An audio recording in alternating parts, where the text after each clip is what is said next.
Infini Radio, c'est ta web radio de proximité. Connecte-toi sur www.infiniradio.fr. Bonjour, alors Amandine Sautré et Marie Périca, vous êtes toutes les deux médiatrices familiales. Alors c'est le groupement associatif Cité A. On va commencer.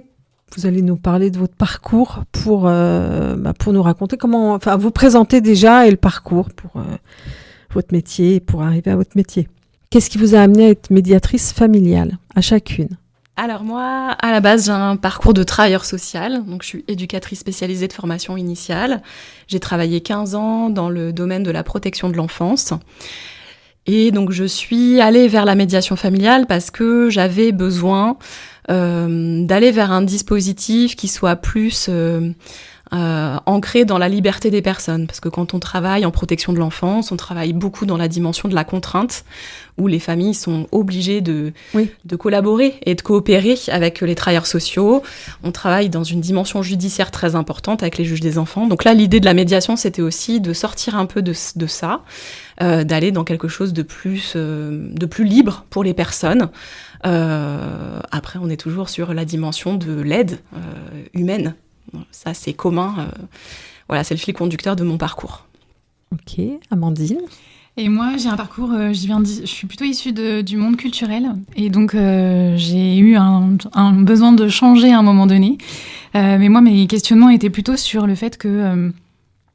ce qui m'intéressait, c'était de travailler sur la communication.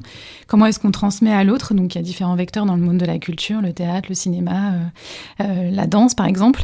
Et c'est comment est-ce qu'on transmet à l'autre ? Et donc, en fait, je me suis rattachée un petit peu à ça pour pouvoir aller vers la médiation.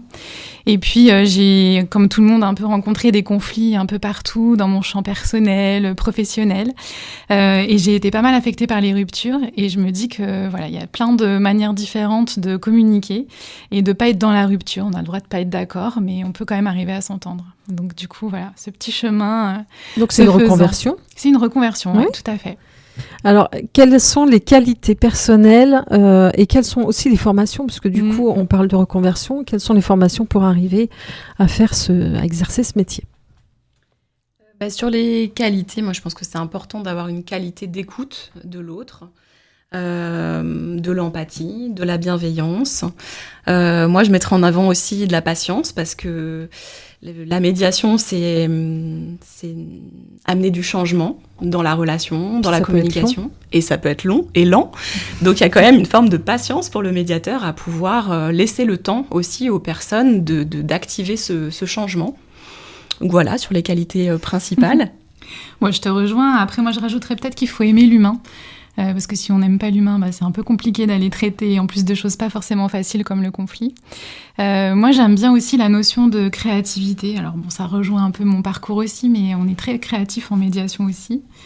Et peut-être le dernier, d'aimer tisser, semer. Parce que voilà, des fois, la médiation, c'est, comme tu disais, ça prend du temps. Et parfois, il faut savoir semer pour pouvoir récolter. Et s'adapter aussi, j'imagine. Oui. Trouver peut-être des petites... un peu caméléon. Ouais, voilà, c'est ça. Suivant les personnes que vous accueillez. Bien sûr. Et au niveau de la formation, puisque c'est une reconversion pour vous ? Quasiment, c'est pas forcément une reconversion, mais en tout cas, c'est assez difficile et c'est pas commun des personnes qui arrivent en fin d'études à devenir médiateur familial. On vient plutôt justement on est toutes et tous un peu âgés, on a toutes et tous un parcours professionnel en amont, ce qui nous donne aussi une expérience de vie, parce que quand on accueille les gens dans cet espace de famille, tout le monde vient d'horizons complètement différents, et donc c'est ce qui fait aussi notre richesse. Et donc, il existe un diplôme d'État et on ne peut pas exercer si on n'a pas ce diplôme d'État. D'accord. Donc, on est toutes et tous diplômés d'État. C'est 3 ans d'études. Donc, il existe différentes études, soit un parcours universitaire, soit des écoles un peu privées, publiques. Enfin, toi, je crois que tu viens de l'EPE, je crois, il me semble. Et moi, je viens plutôt de l'université de Nanterre. Et c'est à peu près 3 ans d'études. C'est ça, entre 2 et 3 ans. Ça dépend des modalités, des écoles. Et après, il y a un gros focus en formation sur la psychologie, la sociologie et le droit de la famille, qui sont vraiment le socle fondamental qu'on a besoin d'acquérir pour exercer en médiation. Oui, bien sûr. Alors, concernant votre rôle, mesdames, pour nos auditeurs qui ne savent pas forcément, qui ne connaissent pas bien ce métier, comment vous le définiriez, ce métier de médiation, médiateur, médiatrice familiale ? Moi, je dirais que la famille, elle traverse plein de crises. On est chamboulé par plein d'événements, des naissances, changements de travail, des décès, la maladie. Et qu'en fait, on ne sait pas toujours comment se positionner. Ça vient un peu chambouler les places de chacun, les rôles de chacun. Et la famille, les membres de la famille ont parfois du mal à retrouver une place juste et équilibrée pour tout le monde. Et parfois, ça nous empêche de voir un peu qu'est-ce qui est bien pour nous finalement. Et je trouve que ce temps de médiation, il permet justement de se poser, de déposer un peu les valises et de pouvoir arriver à y voir un peu plus clair parce qu'on est là pour clarifier pas mal de choses avant d'aller travailler plein d'autres choses. Mais je te laisse répondre à la suite. Ce qu'on aime mettre en avant en médiation, il y a toujours 3 dimensions qui vont être traitées en médiation familiale. Il y a la dimension du conflit, des tensions entre les personnes. Il y a la dimension de la communication. Donc en général, on vient pour restaurer sa communication ou l'améliorer, la rendre plus fluide. Et la troisième dimension, c'est la relation. C'est-à-dire qu'on va vraiment s'attacher en médiation familiale à maintenir le lien familial. On est vraiment là, le médiateur, il permet ça, il permet de maintenir la relation au sein des familles et essayer d'éviter des ruptures de liens. Donc voilà, il y a toujours ça, et après, c'est un dispositif d'accompagnement qui va se décliner par plusieurs étapes, mais en tout cas, on peut retenir que voilà, des moments de crise, des moments de fragilité dans la famille, l'idée, c'est de venir dans un lieu qui va être dédié, où on va pouvoir se poser, les parents ados, se parler, réfléchir ensemble et essayer et d'apaiser ces tensions et aussi de trouver des solutions à certaines problématiques auxquelles on est confronté. Vous les suivez après Non, une fois que tout va bien, c'est fini ou que tout va bien ou que tout va reviennent quand il y a une petite crise qui arrive. Ouais, non, mais ça peut arriver que tout aille bien et que dans le meilleur des mondes, il y a un moment justement, il y a peut-être un événement qui se passe et que la famille de nouveau soit en conflit et du coup ils reviennent vous voir, vous rouvrez le dossier.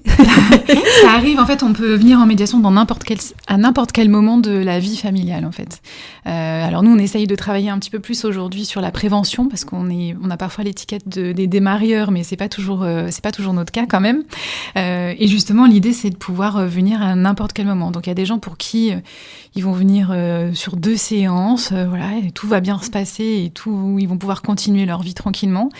D'autres personnes pour qui ça va être un peu plus long, et puis ils vont faire un bout de chemin, et puis ils vont être amenés à revenir en médiation. C'est vrai que moi, ça m'est déjà arrivé.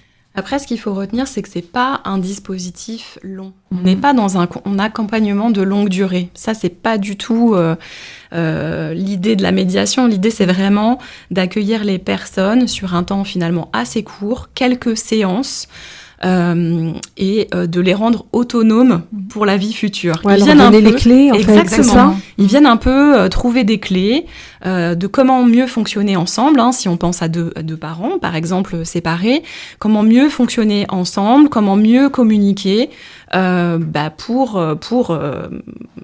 perpétuer ça au long terme, à long terme.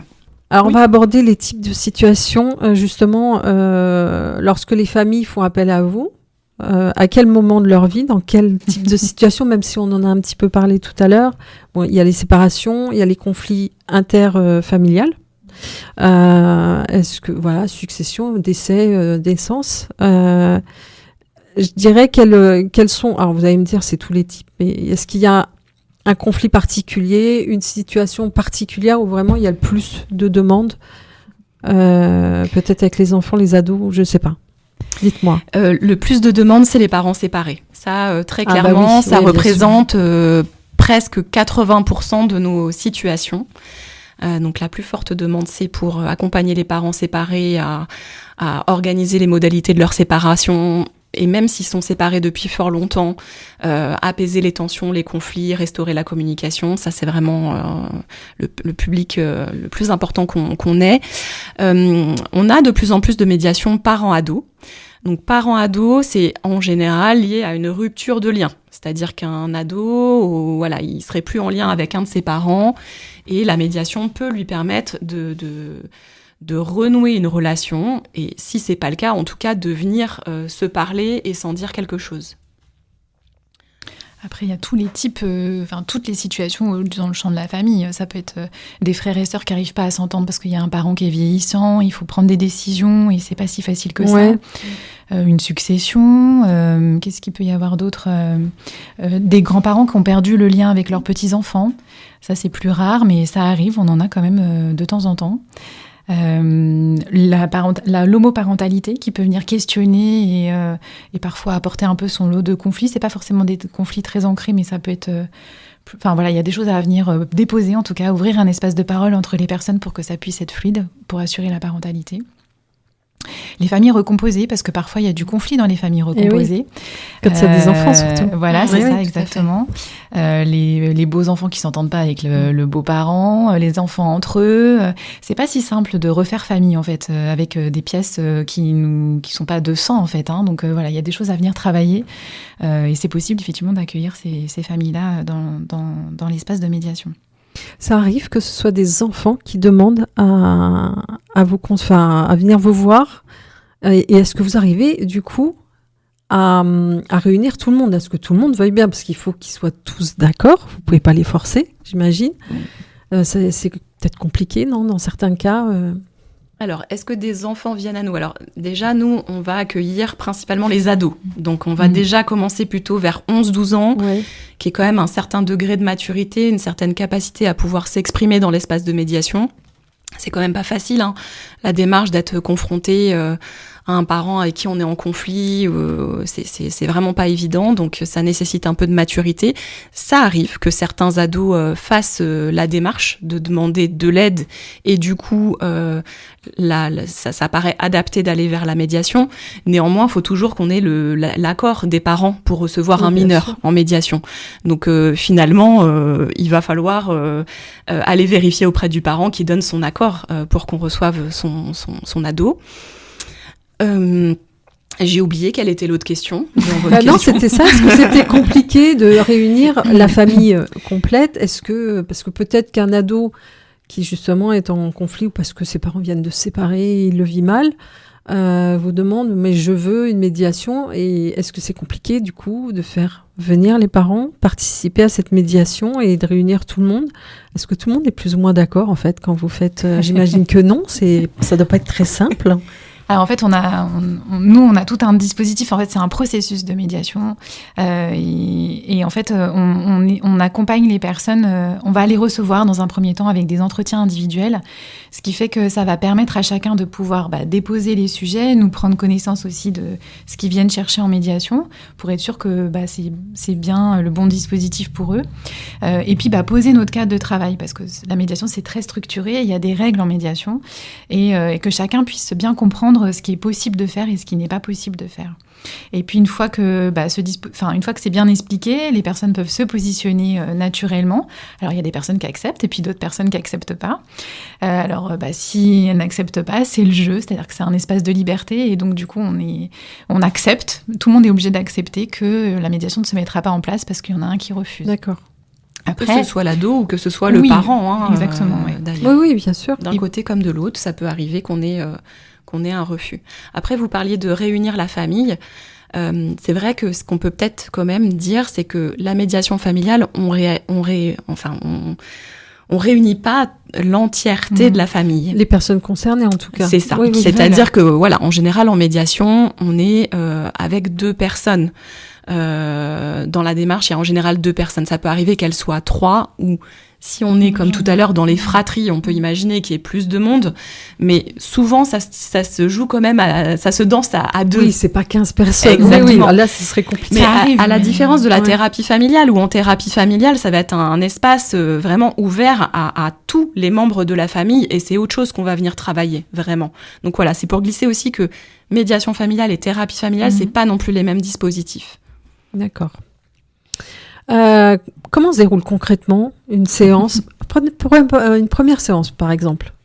C'est ce que je disais tout à l'heure en préambule. Il y a donc ces fameux entretiens d'information individuels. Une fois que tout le monde est d'accord, on réunit tout le monde dans l'espace de médiation.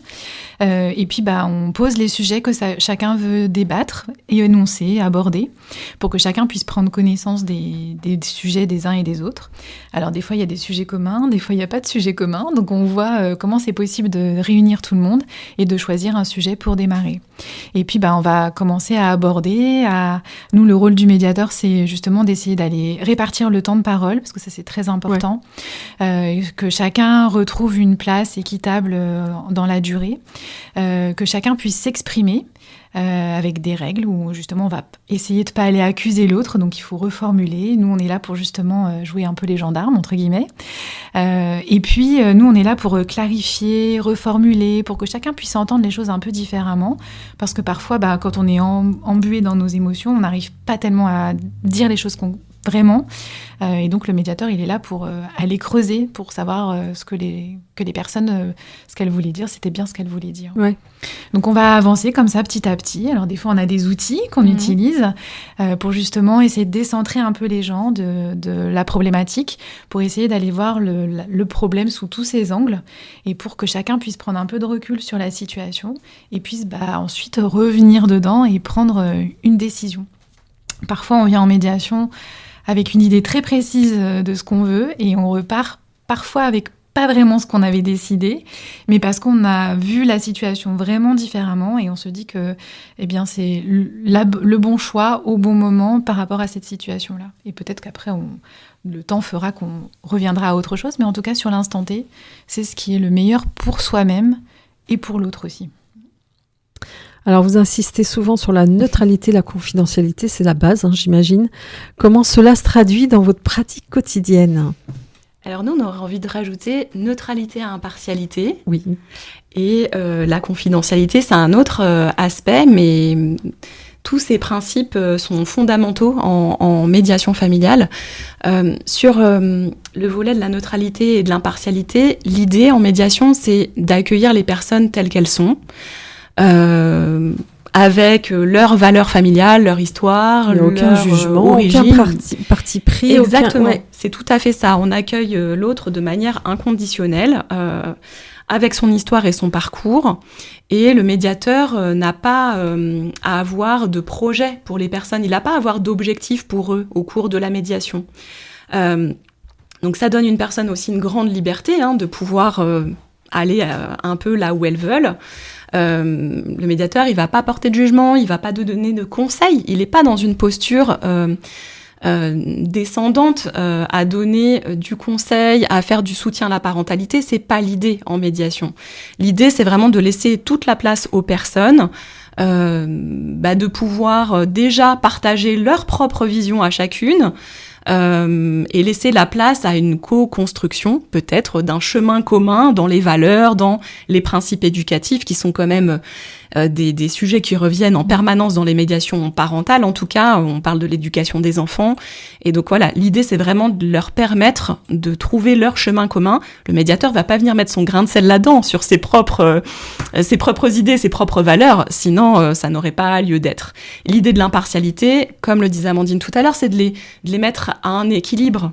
Ils ont, si on a 2 parents, ils ont le même rôle, ils ont la même place, ils sont tous les 2 titulaires de l'autorité parentale, et on va vraiment les remettre au même niveau. Le médiateur, il est garant de ça, c'est important, qu'il n'y ait pas de domination, de relations déséquilibrées en médiation. Et d'ailleurs, ce qu'on peut dire, c'est que on n'accueillerait pas en médiation des situations qui auraient été impactées par de la violence conjugale, où il y aurait des notions d'emprise, des rapports de force entre les parents. Ça, c'est inenvisageable, puisque c'est aussi un espace de décision pour les parents. Et donc, s'il y a des rapports de force, de domination et de soumission, on pourrait imaginer que une des personnes se sente obligée de valider des décisions, alors même que c'est pas sa vision, c'est pas ce qu'elle souhaite pour elle et pour les enfants.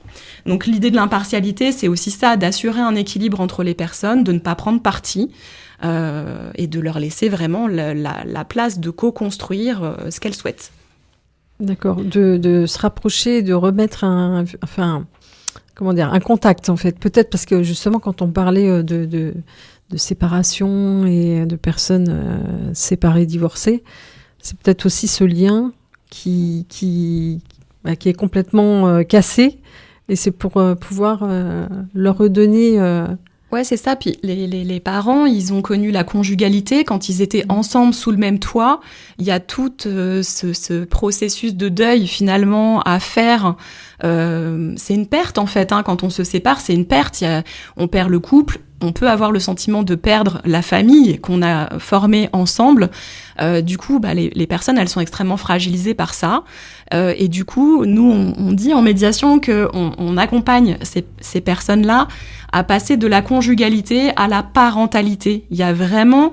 on n'est plus un couple. On est rattachés. On a encore un lien ensemble parce qu'on est parents. Et donc, c'est des nouvelles modalités à définir.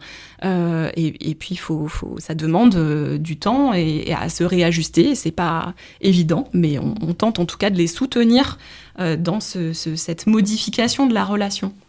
Oui, c'est ça. J'ajouterais quand même quelque chose sur la confidentialité, pardon, que je trouve hyper important, parce qu'en fait, ça s'adresse à tout le monde dans l'espace de médiation, et c'est grâce à cette confidentialité que chacun va pouvoir restaurer un lien sécure et pouvoir reconstruire quelque chose. Si on sait qu'on vient en médiation en sachant que le médiateur va utiliser nos propos à un juge, par exemple, devant un juge, eh bien, on ne viendra pas de la même manière que si on sait qu'il n'y aura rien qui va être transmis et que vraiment nos propos ne seront pas du tout retranscrits ni quoi que ce soit. Donc je trouve ça c'est hyper important, et même entre les personnes entre elles aussi, qu'elles sachent qu'elles ne peuvent pas utiliser les propos de l'un et de l'autre pour justement fluidifier les choses et permettre de restaurer ce lien, cette confiance qui a parfois été justement mis à mal pendant toute la durée de la relation. Alors justement, tiens, je vais rebondir là-dessus. Est-ce que chacun signe une charte ou un engagement qui dit que justement il peut pas se servir des propos de son ex-conjoint, par exemple, en justice ou autre? Ouais, il y a quelque chose. Tout à fait. Dans toutes les associations de médiation, on a ça en commun.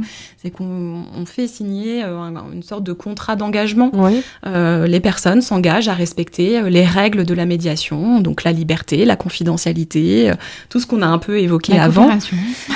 Oui, on n'en a pas parlé. On entre dans un dispositif amiable de règlement des conflits, et ça sous-entend une coopération, une concertation parentale. Mais oui, il y a un contrat d'engagement. D'accord. Les personnes s'engagent à... Ouais. La confidentialité, elles s'engagent clairement à la respecter. Après, évidemment, on ne peut pas vérifier derrière les personnes qu'elles ne réutilisent pas les propos de l'autre. En tout cas, en justice, si on imagine donc des parents qui viennent en médiation et qui iraient en justice après, c'est clairement indiqué qu'elles n'auront pas le droit d'utiliser les propos de l'autre contre lui lors d'une audience ou d'un procès. Donc ça, c'est clairement énoncé, et un magistrat est censé clairement faire respecter ce principe de confidentialité. Oui. Si l'un commence à ramener des propos qui ont été tenus pendant la médiation, le juge aux affaires familiales est censé dire « ça, c'était en médiation, ça n'a pas sa place en audience ». Il est censé le faire. Ok. Voilà. C'est rassurant du coup, effectivement, pour les personnes qui viennent vous voir. La médiation familiale est aussi présentée comme une opportunité de restaurer la communication. On en a parlé. Pouvez-vous nous donner un exemple concret sans donner les noms, bien évidemment. Moi, j'ai envie de parler d'une médiation parents-ados. Les parents étaient venus au départ, c'est une mère qui m'avait sollicité parce qu'en fait, pour pouvoir, poser avec le père des nouvelles modalités de mode de garde. Ils avaient 2 enfants ensemble, et en fait, c'était une résidence alternée à la base qui a été chamboulée, et une des ados ne voulait plus aller chez son père. Donc la mère voulait rétablir les choses comme la vérité, en fait, tout simplement. Et puis quand j'ai rencontré le père, il m'a livré pas mal de choses sur la relation qu'il avait avec sa fille, et finalement on en est venu à évoquer ensemble qu'il avait perdu le lien et que ce serait peut-être bien de mettre en place une médiation père-fille. Donc on a tissé du lien, on a travaillé ensemble, on a commencé avec une médiation parentale, et puis petit à petit on est venu proposer à l'ado de venir dans l'espace de médiation. Elle est venue rencontrer son père dans l'espace de médiation et en fait, ils ont réussi à déposer chacun des choses, à apprendre à communiquer sans aller s'accuser ou avec beaucoup d'animosité. Et ils en sont arrivés, elle a pu déposer pas mal de choses sur des modalités, des organisations. Et ils ont, à la fin de la première séance, tous les deux, ils se sont mis d'accord pour essayer de remettre en place du lien et donc de se voir une fois, une soirée avec sa sœur et pas en présence de la belle-mère, justement. On en a parlé tout à l'heure. Et c'était important qu'ils se retrouvent à 3. Et puis, donc, il y a eu du temps qui s'est passé. Moi, j'ai revu le couple entre-temps en médiation, enfin, l'ex-couple. Et puis, ils sont revenus, le père et son ado, en séance de médiation pour faire le point de ce qui comment ça s'était passé. Et ils ont remis en place des nouvelles modalités. Alors, ils ne sont pas revenus à une résidence alternée parce que pour l'ado, ce n'était pas possible encore. Elle n'était pas arrivée à ce stade-là. C'était une volonté du père, mais ce n'était pas possible. Et en fait, ils sont venus à mettre des modalités tous les mois pour essayer de mettre en place quelque chose, une régularité pour entretenir ce lien et qui avait été rompu, puisque du coup, l'ado ne voulait plus du tout y aller. Et ça a reglissé sur la médiation parentale pour définir de nouveaux accords et puis partir sur des nouvelles règles. Donc, c'est plutôt une chouette expérience. Ouais. Marie, est-ce que vous avez un exemple ?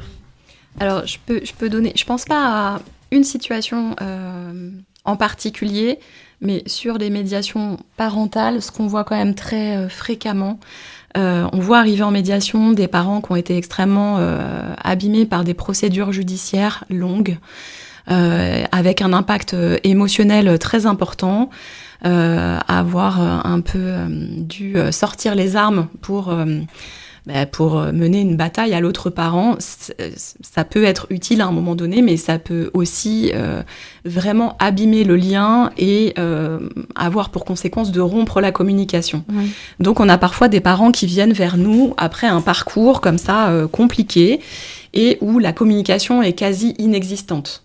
Ils s'envoient encore un SMS de temps en temps. Mais concrètement, moins ils se voient, mieux ils se portent et ils n'ont plus du tout envie de se parler.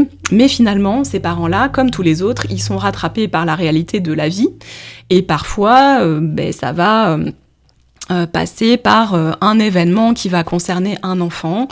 Avec des problématiques de santé, classiques, les problèmes médicaux, les problèmes scolaires, où là, ça oblige les parents à coparentaliser, ce qu'ils n'ont plus du tout envie de faire, mais quand même, vu qu'ils doivent prendre des décisions à deux, là, ils se retrouvent assez démunis parce que la relation est très abîmée, la communication est quasi rompue. Donc là, ça peut être vraiment... c'est vraiment là, la médiation, l'opportunité de restaurer la communication, évidemment avec pour effet et conséquences positives, de se parler autour des enfants, de prendre des décisions ensemble dans l'intérêt de l'enfant. Et ça, je dirais que quand même, on a pas mal d'expériences de médiation parentale de ce type-là. Donc, et ça porte ses fruits. On voit bien qu'ils définissent des nouvelles modalités de communication. Ils vont peut-être abandonner le SMS et se dire que on s'appelle une fois par mois pour faire un point de vive voix.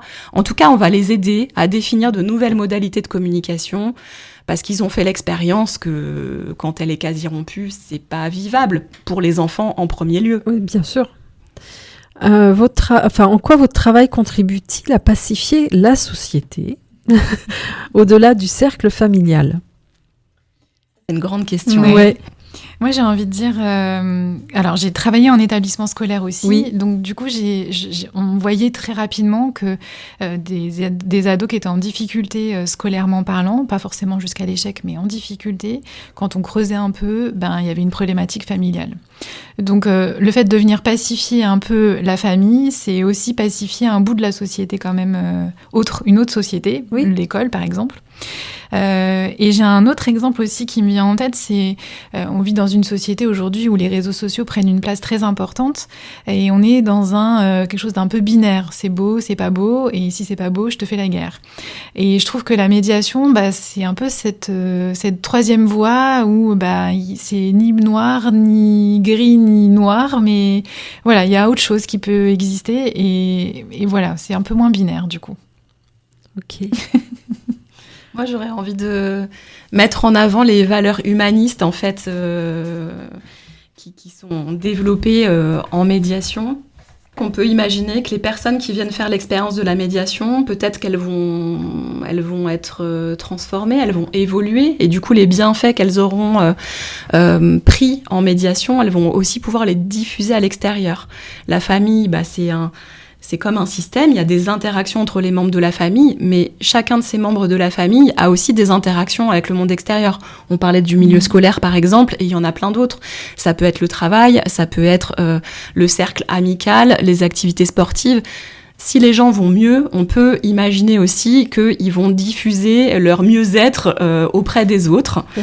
Et puis moi, je peux pas m'empêcher, mon cheval de bataille, c'est les enfants, le bien-être des enfants. Et du coup, aussi, ce qu'on peut se dire, c'est que des parents qui viennent en médiation, qui parviennent à apaiser leurs relations, il y aura des bienfaits pour leurs enfants. Ça va probablement faire des futurs adultes qui seront mieux dans leur peau parce que, tout simplement, leurs parents auront réussi à sauvegarder une relation cordiale, voire peut-être même chaleureuse. Ils auront réussi à vraiment restaurer une communication plus apaisée. On peut pas ne pas prendre en compte les bienfaits, les conséquences positives qu'en tirent les enfants et qui, du coup, eux, en grandissant, seront des adultes probablement aussi plus apaisés. Si on est plus apaisé, a priori, ça permet à la société d'être pacifiée. Tout à fait, voilà. C'est vrai. Alors, pensez-vous que la médiation familiale est aujourd'hui suffisamment connue et reconnue du grand public? Je crois que c'est pour ça qu'on est là ce soir. Ouais, carrément. Non, bien sûr que non. Ben non, c'est ce que j'allais vous dire. Alors, pourquoi et comment on peut remédier à ça? Alors pourquoi c'est une vaste question. Hein. Je crois que j'ai pas tous les éléments de réponse. Voilà, on n'est pas dans une culture de la médiation, en tout cas en France. La médiation, c'est vrai qu'elle s'est beaucoup mise en place plutôt au Canada en démarrage. Canada, États-Unis. Et puis c'est venu de se diffuser, mais alors un peu plus lentement en France. Donc c'est vrai qu'on n'est pas trop dans cette culture-là. Est-ce qu'on n'a pas trop tendance? C'est vrai que en général, quand on va voir un médecin ou quand on est en justice, on nous amène en fait vers les psys. C'est vrai? Oui. On va tout de suite dans le dur, taper, on n'a pas le réflexe effectivement en France de dire on va commencer par la médiation familiale et après effectivement s'il y a autre chose vraiment profond, ça peut aller vers... C'est un peu notre force quand même, justement. C'est cette partie un peu intermédiaire qui n'est pas de la psychologie et en même temps faire des choix et c'est aussi, ça apaise. Donc ça a des effets thérapeutiques, mine de rien.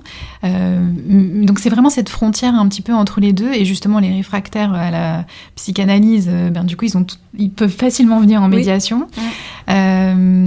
Voilà, c'est un peu cet intermédiaire-là qui accompagne les gens, qui peut accompagner les gens. Oui, c'est ça. Puis, je crois qu'il y a aussi, aller voir un thérapeute aujourd'hui, c'est entrer dans les mœurs. Les gens ont le réflexe, je vais pas bien, je vais voir un psy. Aujourd'hui, c'est très démocratisé. Déjà, notre métier est moins connu. Notre pratique, elle est beaucoup plus récente en France. Je crois la médiation s'est inscrite courant des années 80, donc c'est récent, encore. Alors que la psychologie était déjà développée des années auparavant. Donc il faut aussi laisser le temps à la société d'évoluer, changer, assimiler les nouveaux dispositifs, qui peuvent venir en soutien et en aide. Moi, j'ai bon espoir que la médiation, elle va continuer de se développer, vraiment. Mais effectivement, il faut la mettre en lumière, il faut montrer ce qu'elle peut apporter. C'est pas de la thérapie, c'est une autre approche. Concrète. Concrète. En fait, autant la psychanalyse et la psychologie, on va aller analyser les problématiques, d'où ça vient, etc. Alors qu'en médiation, on fait pas du tout ça. En médiation, on est concret, vraiment dans le quotidien des personnes. Les enfants, ils ont école de telle heure à telle heure, ils ont activité sportive de telle heure à telle heure. Comment on s'organise? Donc en médiation, on est vraiment sur du concret et on va pas forcément aller se questionner sur pourquoi est-ce que monsieur est en colère, madame est en colère. Alors on va aller déposer toutes ces problématiques, on va les questionner, les émotions, mais on va pas aller les analyser et remonter dans l'histoire de la famille, en fait. Donc c'est pour ça que c'est aussi des processus qui sont assez courts. Mais il y a peut-être un manque de communication aussi, de mise en lumière, vous l'avez dit. Vous dépendez d'un ministère, j'imagine. Oui, celui de la justice. Alors, c'est peut-être aussi un manque de communication par rapport à ça, ou je sais pas. Mais en tout cas, c'est vrai qu'on n'a pas... on nous aiguille pas vers vous. Tout de suite, c'est... Alors, le tribunal d'Évry, nous, on a quand même la chance d'être sur un territoire qui a la culture de règlement amiable. C'est-à-dire que Évry s'est inscrit dans les premiers tribunaux entre 2016 et 2017 à favoriser la mise en place de la médiation et à orienter les gens vers le dispositif de médiation. Donc, il y a eu différents dispositifs depuis toutes ces années. Et en fait, le tribunal favorisait les gens à ce qu'ils aillent en médiation. C'est-à-dire que s'il y avait déjà eu une décision de justice, avant de ressaisir le juge, ils orientaient vers la médiation. Donc c'est vrai que ça a permis quand même aussi de se faire davantage connaître. Et le département du 91 est un des départements qui fonctionne le mieux sur la médiation familiale quand même. Nous, on intervient sur toute la grande couronne et la petite couronne avec le groupement CITEA. Mais les chiffres, on le voit bien, les disparités entre les différents départements. Et nous, ça fonctionne plutôt bien quand même. Oui, c'est vrai, mais c'est assez inégal selon les territoires, selon les départements. Mais c'est vrai que sur le 91, c'est plutôt fluide. On se connaît, les associations de médiation les unes les autres, le réseau partenariat, il est tissé. Le tribunal, c'est quand même un allié pour nous parce que les juges aux affaires familiales ont aussi bien compris que pour désengorger les tribunaux, c'est mieux d'inciter les gens à aller vers la médiation et trouver leur propre solution plutôt que d'avoir le réflexe de saisir un juge qui va trancher. Puis on fait pas le même travail non plus. Le juge, il est là pour trancher le fait que les personnes n'arrivent pas à se mettre d'accord. Une audience, ça va durer 10-15 minutes. Une séance de médiation, ça dure 1h30, 2 heures. Donc, on n'est pas on ne travaille pas la même chose. Bien sûr. Alors, justement, comment vous travaillez avec les autres acteurs ? On a parlé donc du tribunal d'Évry, en l'occurrence, donc, la justice, les autres associations, les services sociaux, peut-être les mairies aussi. Comment vous travaillez avec eux ? Est-ce que vous faites des permanences, par exemple, dans des endroits comme les mairies ou les maisons environnement, suivant les communes ? Alors en fait, on est pas mal soutenu par la CAF parce que on est soutenu, c'est-à-dire que la médiation c'est payant, pas le premier rendez-vous, mais les séances suivantes, mais elles sont soutenues par la CAF. Donc la CAF prend en charge une partie et demande quand même malgré tout que chacune des personnes qui se présentent en médiation paye sa part.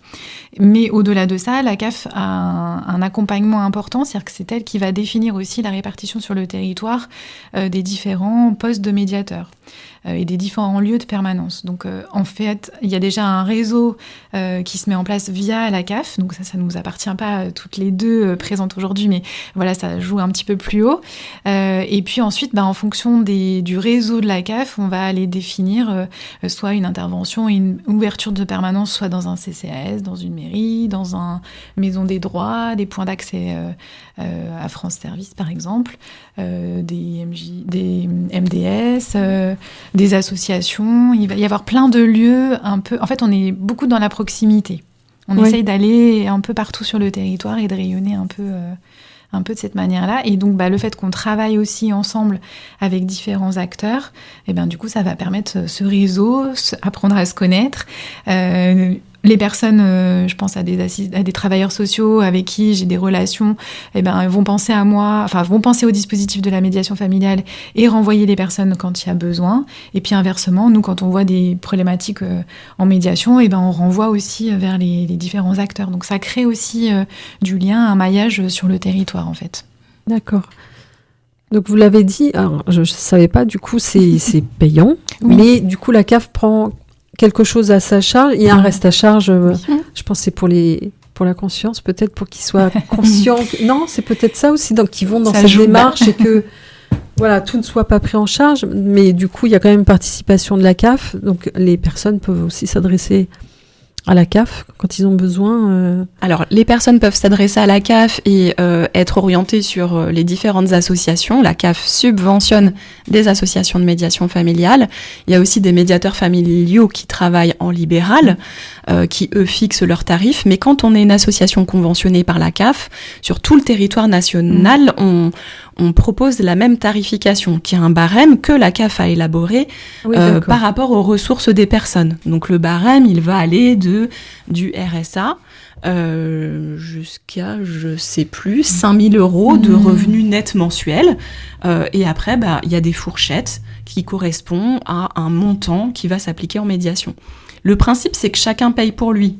Monsieur va payer pour lui en fonction de ses ressources. Madame va payer pour elle en fonction de ses ressources. Et ce qu'on peut dire, c'est que la médiation, elle est totalement prise en charge par la CAF pour les adolescents ou les jeunes adultes qui n'auraient aucun revenu. On a 18-19 ans, on est un très très jeune adulte, et encore qu'on est un peu encore adolescent sur certains aspects, mais en tout cas, si on n'a pas de ressources, la CAF prend en charge la participation totalement. D'accord.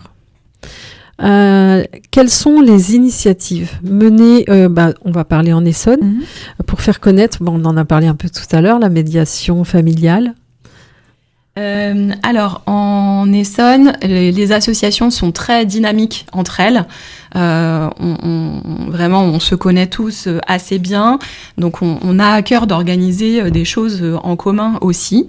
Tous les ans, il y a, avant les vacances de la Toussaint, une semaine qui est dédiée. C'est la semaine de la médiation familiale. Pendant cet intervalle, on organise des projets ensemble, plutôt collectifs du coup, mais on peut aussi mener chaque association des projets entre nous. Mais l'idée étant toujours d'aller promouvoir notre métier, soit auprès de professionnels d'autres institutions, puisque c'est eux qui vont après orienter les personnes en médiation familiale, donc les travailleurs sociaux. Ça peut être des médecins aussi. Alors, on a parfois invité des médecins. C'est arrivé l'année dernière, on a fait une grande conférence, toute une journée, où on avait choisi d'aborder la médiation parents-ados en particulier. On a invité des médecins, on invite des magistrats, on invite des psychologues, on invite les travailleurs sociaux du territoire, on invite un peu tous nos partenaires habituels, mais c'est vrai qu'on essaye d'ouvrir un peu plus large aussi. Et l'idée est toujours de faire connaître notre métier et aussi de présenter un peu des petites vignettes pour illustrer dans quel cas de figure les professionnels peuvent nous adresser des familles. Et puis après, on essaye aussi de se faire connaître auprès du grand public.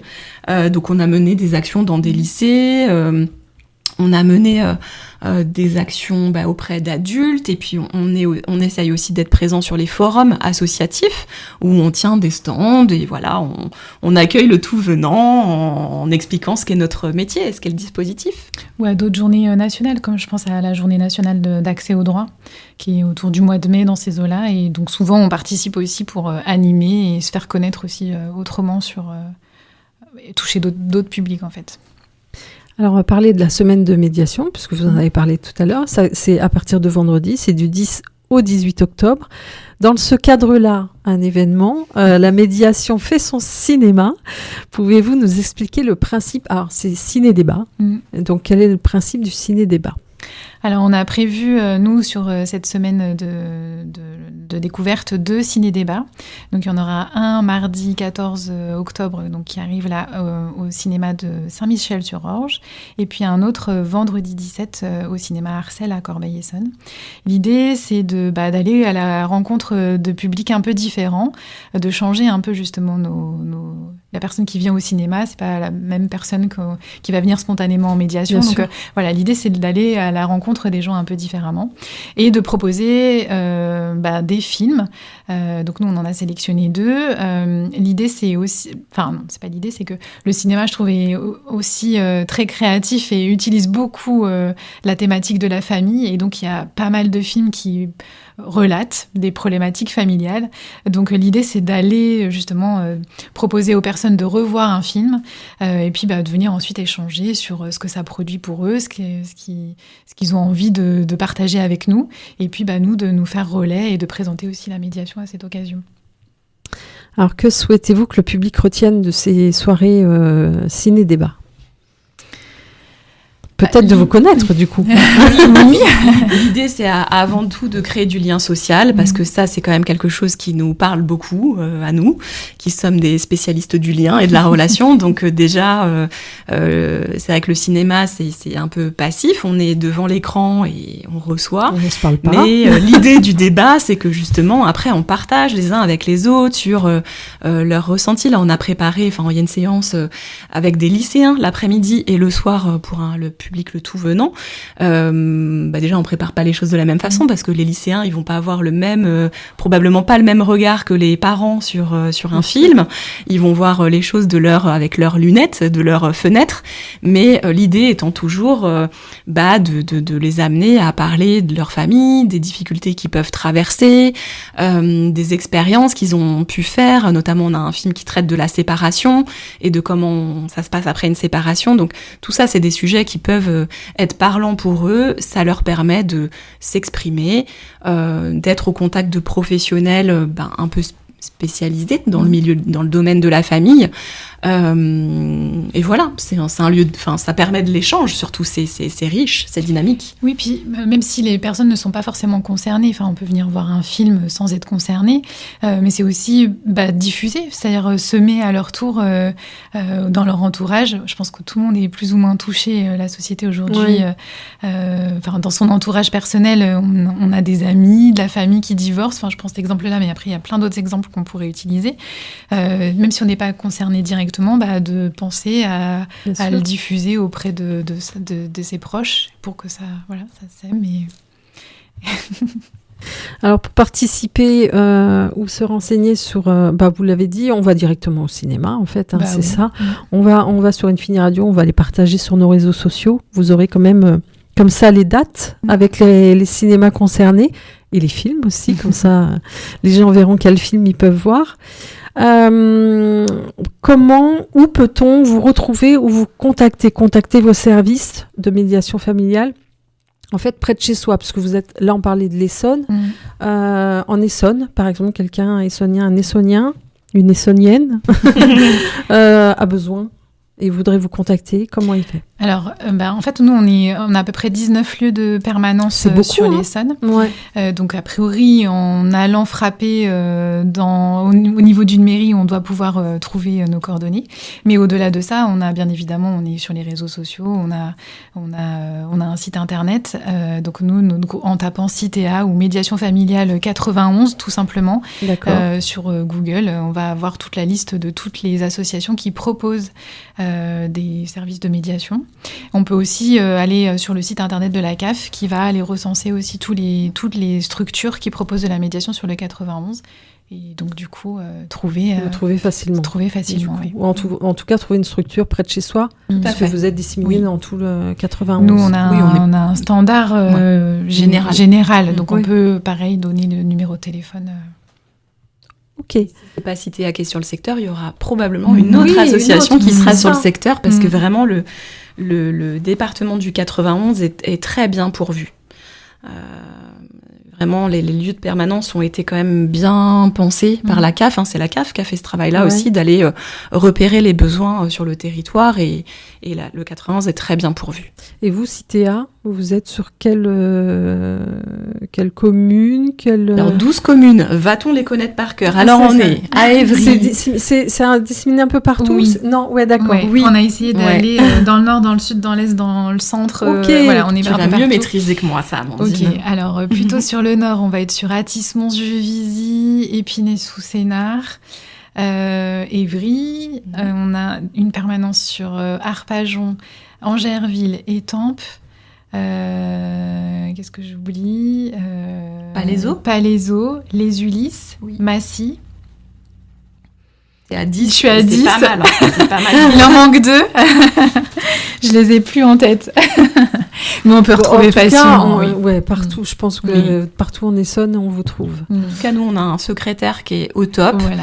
Et en lui, la personne appelle et dit la commune où il habite. Et il s'est dirigé tout de suite, immédiatement. Exactement. Tout à fait. Ok. dernière petite question, si vous aviez un message à adresser aux familles qui traversent une période difficile, quel serait-il ? Le message, ce serait déjà qu'on est tous traversés dans sa vie familiale par des tourments, par des tempêtes plus ou moins importantes, des moments de crise, des moments de fragilité, et qu'on n'est pas obligé de porter ça seul. Déjà, c'est un peu le message qu'on souhaite faire passer, c'est de pas rester isolé, parce que c'est fatigant et ça mobilise beaucoup d'être en tension, en conflit, que la médiation du coup peut-être répondre à un certain nombre de leurs problématiques, comme d'autres dispositifs, c'est-à-dire que il y a aussi un message un peu d'ouverture générale sur le fait de ne pas rester dans sa souffrance seul. Il y a probablement un professionnel, un dispositif qui correspond, qu'on peut solliciter pour essayer d'aller mieux et de trouver des solutions pour aller de l'avant.